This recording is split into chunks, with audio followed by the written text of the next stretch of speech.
नमस्कार साथियों, आर के प्रजापत चैनल में आपका हार्दिक अभिनंदन। आज का जो हमारा विषय है कक्षा 12 भौतिक विज्ञान फिजिक्स एनसीईआरटी का सिलेबस है और राजस्थान माध्यमिक शिक्षा बोर्ड अजमेर द्वारा संचालित कक्षा 12 की जो भौतिक विज्ञान की पाठ्य पुस्तक है उसका अध्याय नंबर है 2 स्थिर विद्युत विभव तथा धारिता, जिसका अभ्यास प्रश्न है 2.3। 6 सेंटीमीटर की दूरी पर अवस्थित दो बिंदुओं ए एवं बी पर दो आवेश +2 माइक्रोकूलम तथा -2 माइक्रोकूलम रखें। ए निकाय के समविभव पृष्ठ की पहचान कीजिए और बी इस पृष्ठ के प्रत्येक बिंदु पर विद्युत क्षेत्र की दिशा क्या है। बहुत अच्छा क्वेश्चन है, नीट एग्जाम, बोर्ड एग्जाम तथा कंपटीशन एग्जाम की दृष्टि से महत्वपूर्ण है, इसलिए इसको समझना। प्रश्न अनुसार क्या बात हो रही है, दो बिंदुओं की बात हो रही है, बिंदु ए तथा बिंदु बी पर दो आवेश, एक पर धनावेश 2 माइक्रोकूलम है, दूसरे पर ऋणावेश 2 माइक्रोकूलम है। आगे समझे तो इस प्रकार किस प्रकार समझेंगे, माना कि ये बिंदु ए है, आगे समझे, और बिंदु ए से 6 सेंटीमीटर दूरी पर कोई बिंदु बी है। 6 सेंटीमीटर दूरी पर कोई बिंदु, हमने r बराबर 6 सेंटीमीटर दूरी पर बिंदु बी हो गया। माना कि बिंदु ए पर जो आवेश है उसका नाम दे दिया q1 और बिंदु बी पर जो आवेश है उसका नाम दे दिया q2। अब प्रश्न अनुसार बिंदु ए पर जो आवेश है वो कितना दे रखा है, q1 बराबर हम क्या लिखेंगे कि +2 माइक्रोकूलम। आगे यहां तक समझे। बिंदु बी पर जो आवेश है q2 उसके स्थान पर क्या लिखेंगे, -2 माइक्रोकूलम। आगे समझे। अब इस स्थिति के अंदर नोट करो, इस पर जो आवेश है वो धनात्मक आवेश है और इस पर जो आवेश है वो ऋणात्मक आवेश है और इनके मध्य की दूरी प्रश्न अनुसार 6 सेंटीमीटर में दे रखी है। अब प्रश्न क्या कह रहा है कि ए निकाय के समविभव पृष्ठ की पहचान कीजिए। समविभव पृष्ठ किसे कहेंगे, वे काल्पनिक पृष्ठ जिसके प्रत्येक बिंदु पर विभव का मान समान हो समविभव पृष्ठ कहलाता है। आगे समझे, यानी जहां विभव का मान अगर समान होगा प्रत्येक बिंदु पर, वे काल्पनिक पृष्ठ जिसके प्रत्येक बिंदु पर विभव का मान समान होगा वो आपके समविभव पृष्ठ कहलाएगा। काल्पनिक पृष्ठ की हम बात करते हैं। आगे समझे। अब इसके वो उसकी हमें पहचान करनी है, यानी इनके किसके मध्य वो आपके समविभव पृष्ठ बनेगा, उसकी हमें गणना करनी है।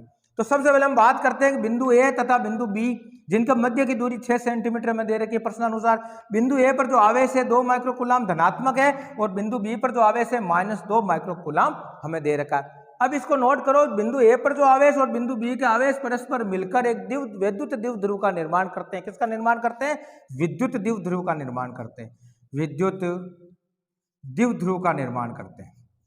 आगे और विद्युत द्विध्रुव की परिभाषा क्या है, पर दो बराबर तथा विपरीत आवेश मिलकर किसका निर्माण करते हैं, विद्युत द्विध्रुव का निर्माण करते हैं, जिसमें दो आवेश तो बराबर होंगे, यानी परिमाण में दोनों बराबर होंगे। ये भी 2 माइक्रोकूलम है, ये भी 2 माइक्रोकूलम है, लेकिन इनकी प्रगति विपरीत होगी, यानी एक दूसरे के विपरीत होगा। ये धनात्मक होगा, ये ऋणात्मक होगा। ऐसी स्थिति होगी तो किसका निर्माण करते हैं, विद्युत द्विध्रुव का निर्माण करते हैं। अब विद्युत द्विध्रुव के कारण जो विभव होगा तो क्या लिखेंगे, विद्युत द्विध्रुव के कारण विभव। और कारण विभव किस प्रकार निकालते हैं, v का मान हमें निकालना है, क्योंकि समविभव पृष्ठ की हमें पहचान करनी है। तो ऐसा बिंदु को हमें याद करना जहां विभव का मान समान हो। तो इस प्रकार हम नोट करेंगे। सबसे पहले हम बात करते हैं विद्युत द्विध्रुव के अक्ष की बात करते हैं। किसकी बात करते हैं भाई, अक्ष। और अक्ष की जब हम बात करेंगे, अक्ष पर v का मान कितना आएगा, तो अक्ष के अंदर आपने छोड़ा, अक्ष के अंदर जो थीटा बनेगा वो कितना बनता है, 0 बनता है। आगे समझे आपके। और इस क्या अगर हम निरक्ष की बात करेंगे, किसकी बात करेंगे, निरक्ष की, और निरक्ष का इसका लंबवत होता है एबी के, तो एबी के लंबवत होगा तो कितने का, थीटा का कोण कितना बनेगा, 90 डिग्री का बनेगा आपके। आगे समझो आपके। तो इस प्रकार अब हमें इनका मान निकालना। तो v निकालने का सूत्र क्या होता है, हमने पढ़ा है, वो होता है kp cos of theta upon r² होता है। आगे समझे। अब जब अक्ष पर ये v का मान निकालेंगे तो अक्ष का मान अगर थीटा के स्थान पर क्या लिखेंगे, 0 लिखेंगे तो cos 0 हो जाएगा, और cos 0 का मान होता है 1।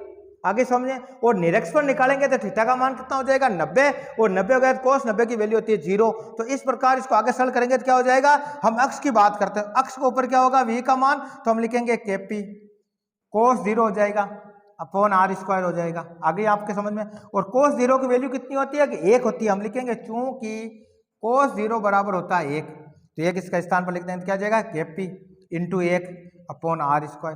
तो फाइनल जो वैल्यू आई वो आएगी kp अपॉन r² आ गया, v के बराबर। ये किस पर, अक्ष पर।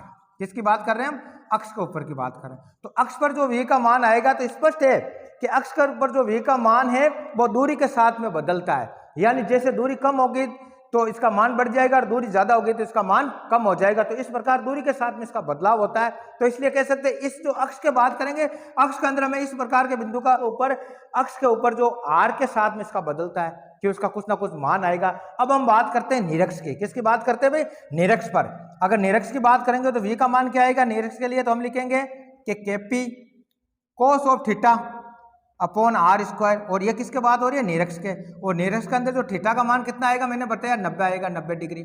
और 90 आएगा तो इसके स्थान पर 90 लिखेंगे तो क्या हो जाएगा भाई? यहाँ देख लेते हैं हम कि v बराबर हम लिखेंगे k p cos 90 degree upon r square.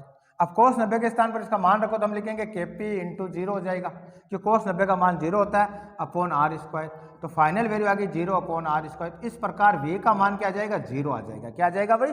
0। तो हम कह सकते हैं कि वैद्युत द्विध्रुव के अक्ष के ऊपर जो v का मान आएगा वो दूरी के साथ उसमें बदलाव होता है, लेकिन निरक्ष के ऊपर v का मान शून्य होता है। कितना होता है? कि निरक्ष की जब हम बात करते हैं, ये किसकी बात है? निरक्ष। और निरक्ष पर इसका मान क्या होता है? v बराबर 0, यानी v नियत रहता है। तो हम कह सकते हैं कि जो समविभव पृष्ठ की हम कल्पना करेंगे वो आपके जो वैद्युत द्विध्रुव है, वैद्युत द्विध्रुव के निरक्ष के ऊपर हम कल्पना कर सकते हैं। अब निरक्ष की तो बात हो गई, लेकिन हम कह रहे हैं निरक्ष के ऊपर जो बनेगा, यानी इस साइड में एंगल जो बात करेंगे बिंदु रेखा है, इसके ऊपर वाले भाग की हम बात करेंगे। जहां जहां 90 का कोण बन रहा है वो सारा का सारा वहां v का मान कितना आ जाएगा? 0 आ जाएगा। आगे समझे?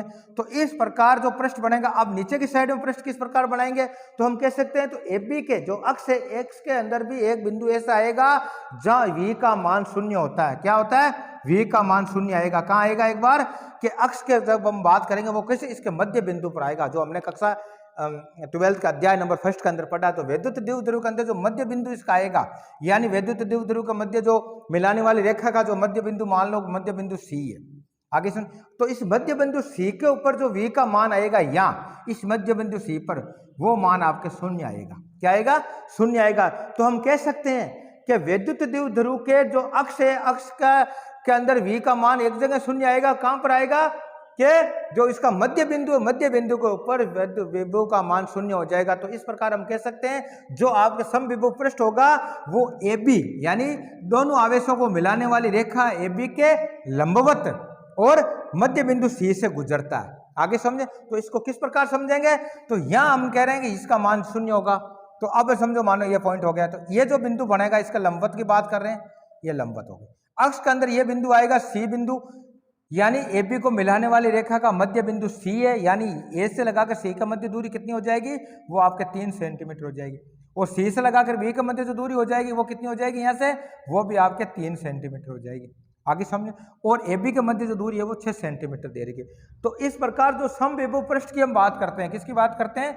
समविभव पृष्ठ। और समविभव जो पृष्ठ होगा वो किस प्रकार होगा? कि दोनों आवेशों को मिलाने वाली रेखा AB के लंबवत और उनके मध्य बिंदु C से गुजरता है, यानी C से गुजरेगा। तो इस प्रकार इसको इस प्रकार समझते हैं, यानी इसको डायग्राम इसका इस प्रकार है, बिंदु C से गुजरेगा। कौन से बिंदु से गुजरेगा? को AB को मिलाने वाली रेखा का मध्य बिंदु C से गुजरेगा और AB के लंबवत होगा। लंबवत यानी 90 का कोण बनेगा, निरक्ष पर बनेगा। तो आगे समझा? तो इसको इस प्रकार समझना है। तो यह होता है इस प्रकार। आगे समझा आपके? तो इस प्रकार हम कह सकते हैं जो इसका समविभव पृष्ठ ये हो गया समविभव पृष्ठ, यानी इस पृष्ठ के ऊपर जो इसका v का मान आएगा वो प्रत्येक बिंदु पर समान होगा, यानी वह काल्पनिक पृष्ठ जिसके प्रत्येक बिंदु पर विभव का मान समान होगा वो उसका समविभव पृष्ठ कहलाएगा। क्या कहलाएगा? समविभव पृष्ठ कहलाएगा। आगे समझ? अब इसको मैंने समझाने का प्रयास किया, लिखना कैसे उसके बारे में चर्चा करेंगे। तो सबसे पहले इस प्रकार का क्वेश्चन आ जाएगा, अगर आवेश दोनों का मान समान है लेकिन उनकी प्रकृति विपरीत है तो किसका निर्माण करेंगे? वैद्युत द्विध्रुव का निर्माण करेंगे। और वैद्युत द्विध्रुव के कारण जो विभव का मान अक्ष के ऊपर दूरी के साथ में उसमें बदलाव होता है और निरक्ष पर उसका मान v बराबर 0 होता है, क्योंकि वहां कोस 90 हो जाता है और कोस 90 होते ही v वहां 0 हो जाएगा। और v 0 हो जाएगा तो हम कह सकते हैं कि द्विध्रुव के निरक्ष के प्रत्येक बिंदु पर आपके क्या होगा? v का मान नियत यानी 0 रहेगा। और वह हम किसकी कल्पना कर सकते हैं? समविभव पृष्ठ की कर सकते हैं, जो उसको AB को, जो दोनों आवेशों को मिलाने वाली रेखा AB के मध्य बिंदु C से गुजरता है, यानी अक्ष के ऊपर जो इसका मध्य बिंदु C है वहां v का मान 0 आएगा। वो किस प्रकार आएगा उसको हम गणना करके देख लेते हैं। आगे यहां तक समझे? अब प्रश्न को करते हैं हल। अब करेंगे हल। आगे समझो आपके, और हल में लिखेंगे प्रश्नानुसार प्रश्न अनुसार बिंदु ए पर आवेश, और बिंदु ए पर जो आवेश है उसका मान हमने क्या लिखा है, Q1 बराबर है प्रश्नानुसार 2 माइक्रोकुलाम, और 2 माइक्रोकुलाम को कुलाम में कन्वर्ट करेंगे तो क्या आ जाएगा, 2 × 10⁻⁶ कुलाम हो गया। आगे समझे, तथा बिंदु बी पर आवेश, क्या लिखेंगे, बिंदु बी पर आवेश, और बिंदु बी पर जो आवेश है वो क्या दे रखा है प्रश्नानुसार, Q2 बराबर हम लिखेंगे -2 माइक्रोकुलाम। वैल्यू इसको भी कुलाम में कन्वर्ट करेंगे, क्या जाएगा, -2 × 10⁻⁶ कुलाम हो गया।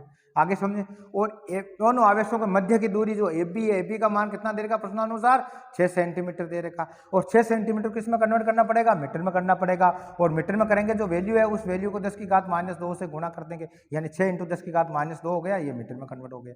आगे समझे, तो इसलिए हम लिखेंगे जो AC का मान क्या आएगा, यानी A से लगाकर C के मध्य जो दूरी है वो कितनी हो जाएगी, तो AC बराबर हम लिखेंगे कि AB/2। AB का मान कितना है, 6 × 10⁻² मीटर बटावा 2 कर देंगे, 2 से कट जाएगा 3 बार, वैल्यू क्या आ गई, 3 × 10⁻² मीटर हो गया। आगे समझे, इसी प्रकार तो इसलिए हम लिखेंगे एक दूसरा है कि BC का मान कितना आ जाएगा, वो का वही सूत्र है कि AB/2, जो मध्य बिंदु के बात कर रहे हैं, तो AB का 2 का भाग दे देंगे, तो AB 6 × 10⁻² मीटर अपॉन 2 आ जाएगा, 2 से कट जाएगा 3 बार, वैल्यू आ गई 3 × 10⁻² मीटर आ गई।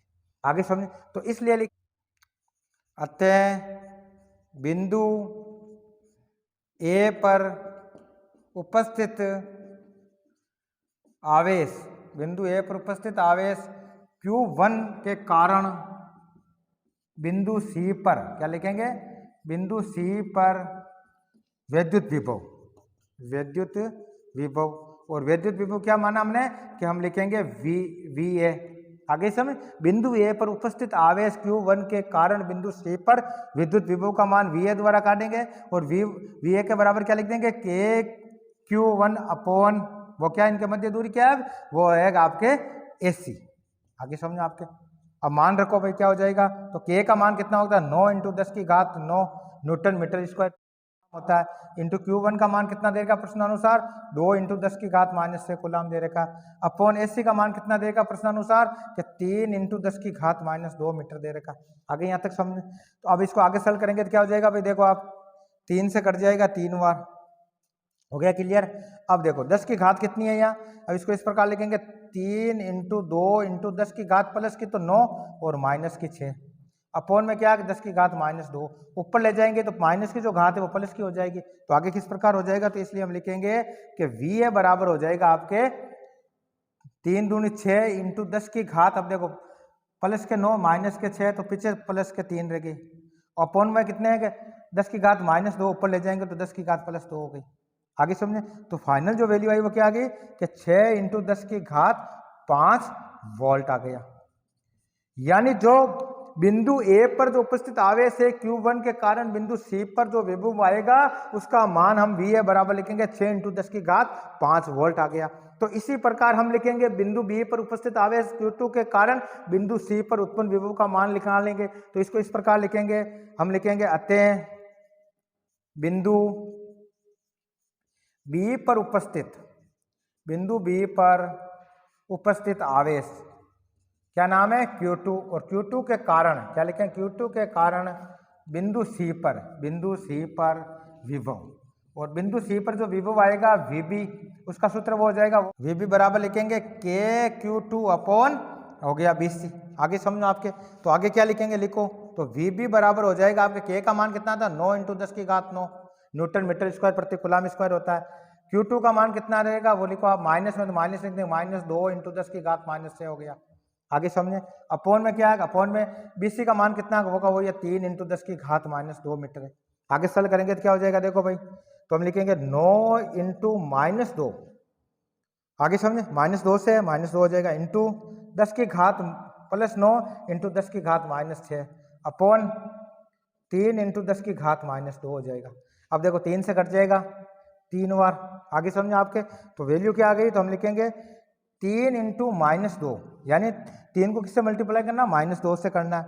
आगे समझे, इंटू 10 की घात प्लस के 9 माइनस के 6, तो कितने रह गए पीछे, तो प्लस के 3 रह गए, अपॉन में क्या है 10 की घात -2। इसको ऊपर ले जाएंगे तो प्लस की हो जाएगी, तो क्या हो जाएगा, इसको पहले मल्टीप्लाई कर देंगे, क्या हो गया कि माइनस प्लस को गुणा करेंगे, -2 दूनी 6 हो गया, इंटू 10 की घात प्लस के 3 इंटू ये 10 की घात प्लस के 2 हो गए ऊपर ले जाने पर। तो फाइनल वैल्यू आई वो क्या आ गई कि VB बराबर हम लिख देंगे, वो आ गया आपके -6 इंटू 10 की घात 5 वोल्ट हो गया। तो इस प्रकार जो VA का जो मान आएगा वो कितना आया भाई, तो यहाँ लिखेंगे तो परिणाम में V आएगा, यानी मध्य बिंदु C पर जो परिणाम में V आएगा वो इस प्रकार लिखेंगे कि VA प्लस VB। आगे समझे, तो आगे लिखो VA का मान कितना आया, कि VA का मान आया आपके कि क्या है लिखा भाई, ये रहा 6 इंटू 10 की घात 5 वोल्ट है, प्लस VB का मान कितना है, कि VB का मान है -6 इंटू 10 की घात 5 वोल्ट आ गया। आगे सॉल्व करेंगे तो V बराबर क्या आ गया आपके, तो हम लिखेंगे 6 इंटू 10 की घात 5 माइनस हो जाएगा प्लस माइनस 6 इंटू 10 की घात 5। ये देखो, तो ये प्लस की वैल्यू और ये माइनस की वैल्यू से एक दूसरे से कट जाएगी, तो V बराबर आ गया 0। यानी हम कह सकते हैं वैद्युत द्विध्रुव के कारण बिंदु C पर जो विद्युत विभव का जो परिणामी मान आएगा वो शून्य आएगा। तो शून्य आने पर हम कह सकते हैं कि वैद्युत द्विध्रुव के AB को मिलाने वाली रेखा के मध्य बिंदु C पर भी V का मान शून्य है। इस प्रकार कह सकते हैं समविभव जो पृष्ठ होगा, समविभव पृष्ठ की हम कल्पना AB के लंबवत तथा AB के मध्य बिंदु C से गुजरता है, वो कौन सा पृष्ठ कहलाएगा, आपके समविभव पृष्ठ कहलाएगा। इस प्रकार हम कह सकते हैं दो बराबर तथा विपरीत आवेश मिलकर किसका निर्माण करते हैं, वैद्युत द्विध्रुव का निर्माण करते हैं। और वैद्युत द्विध्रुव के कारण जो आपके समविभव पृष्ठ की हम कल्पना करेंगे तो दोनों आवेशों को मिलाने वाली रेखा के लंबवत तथा दोनों रेखाओं के मध्य बिंदु C से गुजरता है आपके समविभव पृष्ठ की हम बात जहाँ। और समविभव पृष्ठ किसे कहेंगे, यानी वे काल्पनिक पृष्ठ जिसके प्रत्येक बिंदु पर विभव का मान समान हो, यानी यहाँ भी V का मान समान होगा, यानी V बराबर 0 है, और इनके मध्य बिंदु C है, उस मध्य बिंदु C पर V का मान 0 है। तो इस प्रकार जो काल्पनिक जो समविभव पृष्ठ होगा वो काल्पनिक पृष्ठ जिसके प्रत्येक बिंदु पर V का मान समान है, यानी V का मान 0 है, वो उसका समविभव पृष्ठ कहलाएगा। आगे यहाँ तक क्लियर। अब प्रश्न दूसरा क्या पूछ रहा भाई, भी हमें इस पृष्ठ के प्रत्येक बिंदु पर विद्युत क्षेत्र की दिशा क्या। तो दिशा की हम बात करेंगे तो विद्युत क्षेत्र की दिशा क्या होती है, हमने पढ़ा है कि विद्युत क्षेत्र हमेशा धनात्मक आवेश से ऋणात्मक आवेश की ओर कार्य करता है। यानी धनात्मक बिंदु कौन सा है, कि धनात्मक बिंदु A, जहां पर धनात्मक आवेश है तो हम लिखेंगे बिंदु A पर धनात्मक आवेश से बिंदु B ऋणात्मक आवेश की तरफ इसकी दिशा होगी। आगे समझे। और दूसरी भाषा में हम कहेंगे कि जो समविभव पृष्ठ के कारण, तो समविभव पृष्ठ के तल के लंबवत होगी AB दिशा के अनुदिश, यानी सो समविभव पृष्ठ है, इस पृष्ठ के अंदर जो V का ये आएगी जो दिशा होगी वो दिशा इस साइड में होगी, यानी विद्युत क्षेत्र की जो तीव्रता होगी या विद्युत क्षेत्र की जो दिशा होगी वो क्या होगी, AB की तरफ होगी, यानी A से B की तरफ। यहाँ जो चार्ज है वो पॉजिटिव चार्ज है और यहाँ जो B पर जो चार्ज है वो नेगेटिव चार्ज है। तो हमेशा विद्युत क्षेत्र क्या करता है कि धनात्मक आवेश से ऋणात्मक आवेश की तरफ कार्य करता है। आगे समझे, यानी हमेशा धनात्मक आवेश से ऋणात्मक आवेश की दिशा के अंदर कार्य करता है। तो इस प्रकार तो इसके अंदर हम लिख सकते हैं कि भाई AB है, यानी जो लिख सकते हैं समविभव पृष्ठ के तल के लंबवत और AB दिशा के अनुदिश दिशा होगी किसकी, विद्युत क्षेत्र E की होगी। विद्युत क्षेत्र जो E की दिशा होगी वो क्या होगी आपके, हम कह सकते हैं कि समविभव पृष्ठ के तल के लंबवत और AB दिशा के अनुदिश होगी। अब लंबवत क्यों होगी, यानी 90 के एंगल में क्यों होगी, तो इसको इस प्रकार भी समझ सकते हैं। समविभव पृष्ठ की हम बात करते हैं, थोड़ा बहुत इसके अंदर जो न्यूमेरिकल क्वेश्चन है उसके बारे में चर्चा कर देते हैं। तो इस प्रकार हमें समझना भाई, भौतिक विज्ञान के अंदर इस प्रकार के न्यूमेरिकल क्वेश्चन आपके बोर्ड एग्जाम की दृष्टि से अति महत्वपूर्ण है और नीट एग्जाम की दृष्टि से भी महत्वपूर्ण है। तो इसमें आपको कंफ्यूजन नहीं होना है। और समविभव पृष्ठ से संबंधित एक या छोटा बड़ा क्वेश्चन आ सकता है, आने की पूरी संभावना है। परिभाषा आपसे पूछ लिया जावे, द्विध्रुव के कारण कहां पर इसका V का मान 0 होगा, कहां हम कल्पना कर सकते हैं। अब करेंगे हल B। प्रश्न B हमें क्या पूछ रहा है, इस पृष्ठ के प्रत्येक बिंदु पर विद्युत क्षेत्र की दिशा क्या है, दिशा कौन सी है, अनुदिश है या आपके लंबवत है, इसका हमें पहचान करनी है। तो हम लिखेंगे हल B, और हल B में लिखेंगे किसकी बात हो रही है, समविभव पृष्ठ की बात हो रही है। समविभव पृष्ठ पर क्या लिखेंगे, समविभव पृष्ठ पर। आगे समझे। और समविभव पृष्ठ पर जो विद्युत क्षेत्र E निकालते हैं, E निकालने का सूत्र क्या होता है, E सदिश बराबर हमने पढ़ा है -dV/dr सदिश में। आगे समझे। तो इस प्रकार हम कह सकते हैं कि dV का जो मान आएगा, dV बराबर क्या लिखेंगे, dV बराबर हो जाएगा -E सदिश डॉट अदिश गुणनफल होता है dr के साथ में। आ गई आपके समझ में। तो अब माइनस हटाना तो क्या लिखेंगे, dv बराबर लिखेंगे माइनस बाहर ले लेंगे, पीछे अंदर क्या जाएगा, ई सदिश अदिश गुणनफल है dr के साथ में। और dv का मान कितना है कि सम विभव पृष्ठ पर क्या होता है, हमने पढ़ा है कि dv का जो विभव अंतर कितना होता है कि विभव नियत होगा है, तो इसलिए v d डेल्टा v का मान कितना आएगा, वो शून्य आएगा, क्योंकि हम जानते हैं कि dv बराबर होता है v2 माइनस v1 होता है और इनके दोनों का मान समान है, तो इसलिए क्या हो जाएगा भाई कि यहाँ v1 बराबर v2। आगे समझे क्या, नहीं सम विभव पृष्ठ के प्रत्येक बिंदु पर v का मान समान होता है, इसलिए उनके मध्य जो विभवांतर आएगा वो आपके शून्य आएगा। तो dv का मान कितना आ जाएगा, dv बराबर हो गया शून्य, तो शून्य यहाँ लगा देंगे तो क्या हो जाएगा, शून्य बराबर हम लिखेंगे माइनस ई सदिश डॉट dr सदिश। आगे आपके समझ में, तो इस प्रकार हम लिख सकते हैं कि माइनस ई सदिश डॉट dr सदिश बराबर, अगर शून्य कब होता है, यानी कोई दो सदिश राशियों का अगर अदिश गुणनफल करते हैं, शून्य कब आता है, तो उनके मध्य एक दूसरे के लंबवत हो, क्या हो, लंबवत हो, यानी थीटा का मान अगर 90 डिग्री हो, यानी कोस 90 हो और कोस 90 अगर होता है उसका मान शून्य होता है, तो यहां हम कर सकते हैं इनके मध्य क्या होगा, तो इसको इस प्रकार लिखेंगे ई dr कोस 90 डिग्री, और 90 डिग्री पर शून्य आएगा। आगे समझे, तो 90 डिग्री होगा तो इसका मतलब हम कह सकते हैं कि जो विद्युत क्षेत्र की जो दिशा होगी वो सम विभव पृष्ठ के तल के लंबवत AB की दिशा में होगी। किसको होगी, सम विभव पृष्ठ के तल के लंबवत है, सम विभव पृष्ठ है और इसका तल के लंबवत यानी AB की दिशा में होती है, हमने पढ़ा है, क्योंकि हमेशा विद्युत क्षेत्र आपके धनात्मक आवेश से ऋणात्मक आवेश की ओर कार्य करता है। तो इस प्रकार जो इसकी दिशा होगी वैसे भी हो सकती है, और इस सूत्र की सहायता से दे सकते हैं, क्यों यहाँ डेल्टा v आएगा, यानी विभव का जो अंतर है वो शून्य है, सम विभव पृष्ठ की हम बात करते हैं, तो इस सूत्र की सहायता के इनके मध्य अगर वैल्यू शून्य आ रही है तो हम कह सकते हैं कि EDR cos ऑफ थीटा अगर 90 होगा तो यह आएगा। आगे समझ में, तो इस प्रकार हम लिख, अतः विद्युत क्षेत्र सम विभव पृष्ठ, क्या लिखेंगे भाई, सम विभव पृष्ठ के तल, सम विभव पृष्ठ के तल के लंबवत होगा, लंबवत, तथा AB दिशा के अनुदिश होगा, AB दिशा के अनुदिश होगा, अनुदिश होगा। तो इस प्रकार आज के वीडियो के अंदर हमने कक्षा 12 भौतिक विज्ञान का जो अध्याय नंबर 2 स्थिर विद्युत विभव तथा धारिता का अभ्यास प्रश्न 2.3 को सरल किया। कल के वीडियो के अंदर अगला क्वेश्चन सोल्व करेंगे। धन्यवाद।